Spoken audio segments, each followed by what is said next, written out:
Good morning. Down south, the rains came and came and came. This is Dark Canyon Arroyo. It's in Carlsbad, which is normally dry. Obviously, as you can see, it is not the case this morning. You're looking north here. You can see how close the water is to running under the roadway. It is a very bad situation out there, Liz. Yeah, and check out this Cottonwood Creek right here on North 13th Street, just before you get to Cottonwood Gin in Lake Arthur. Kay Needham sent us this video, and this is what it looked like driving on US 285 about 8 miles north of Artesia. Another place that is normally dry. It was anything but yesterday. This picture here taken by Jessica Strickland. All right, we certainly hope it is a good morning for you. Obviously not so much for the people down south. But anyway, welcome to KRQE News this morning. I'm Matt Morrow. Good to see you. I'm Elizabeth Alvarez. It is Monday, September 22nd, and we are following, of course, all the flooding that is hitting Carlsbad, especially right now. There are some school closures and delays, which are scrolling at the bottom of your screen. All right, we'll have much more on all of this, but first, let's get a quick check of that forecast with meteorologist Cassandra Kermy. Good morning to you, Cassandra. Hey, good morning, guys. We are still dealing with that flooding concern as we get you down towards Carlsbad. We also have some flash flood warnings as we get you closer towards Silver City, as we have some heavier rainfall moving in those locations. Also up towards Las Vegas, some scattered showers this morning. And as we go through the day, we are going to be watching widely scattered rain and storm activity as we go through much of the state. So really not one area favored over the other. So here in the metro area, I have put our mostly cloudy skies to start the day. The chance for spot storms through again the first half. Once we get into this evening, our rain chance is going to die down quite significantly, and then overnight we'll look for the drying skies as well. But here's a look at those active watches and warnings for you. Kind of the lime green, that's where we have the flash flood watch through 10 o'clock. You can see as we get you down into Eddy County, that's where we have the flood warning, as we got some very heavy rainfall. Really the last couple of days, we ended last week with very soggy skies. Yesterday we got some very heavy rainfall down into the south and east, and we're seeing more heavy rainfall in the south and west, which is causing a flash flood warning this morning until 6:45. We'll continue to track that for you coming up in just a few minutes.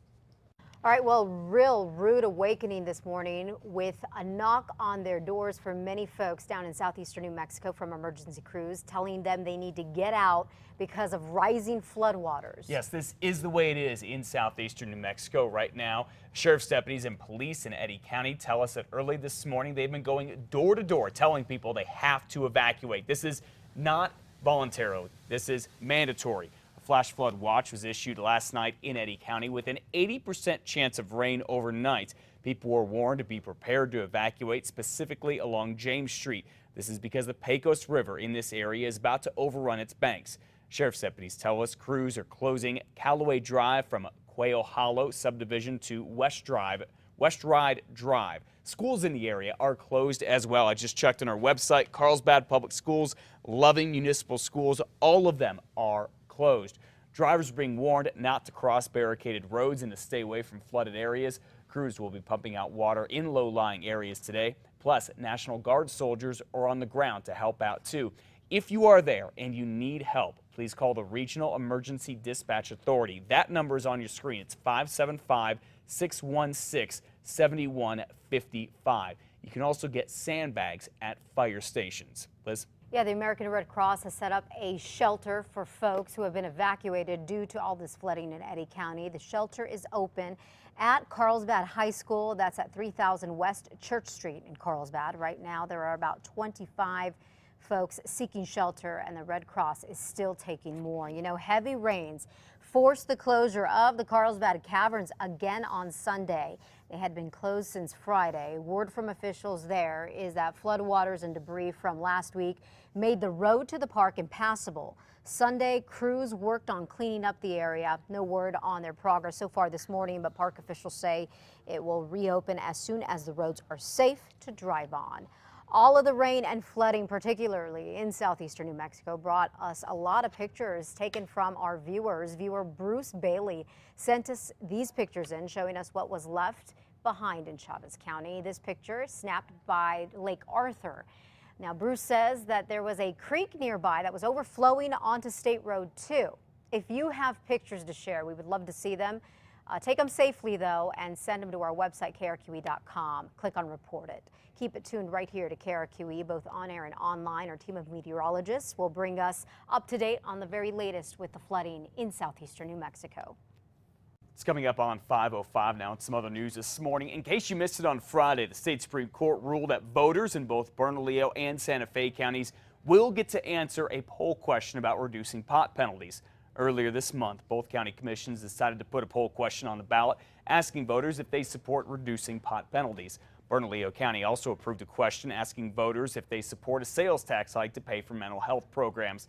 Secretary of State Diana Duran said those poll questions could not go on the ballot because they have no legal impact. So the case made its way all the way to the state Supreme Court. The justices ruled the Secretary of State was not doing her job as an elected official when she refused to put these questions on the ballot and ordered her to do it. The writ shall issue directing the Secretary of State to include on the ballot for the upcoming 2014 general election those questions.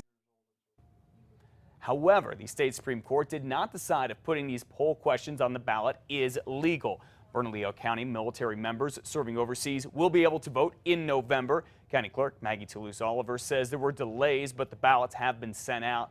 These delays were due to the Secretary of State's decision to stop the poll questions. But as I just mentioned, the state Supreme Court ruled against that on Friday. The county clerk says to make the federal government's deadline, staff worked extra hours. That cost about $10,000 in overtime. Liz.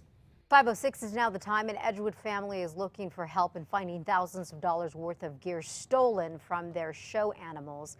Ellen Sievers says someone broke into their tack room at the state fair Sunday morning.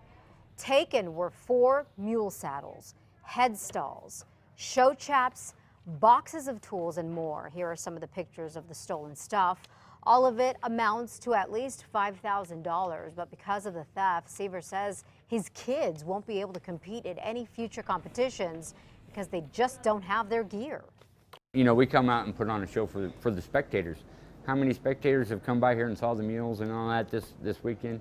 Thousands. Without a saddle, you can't barely do anything.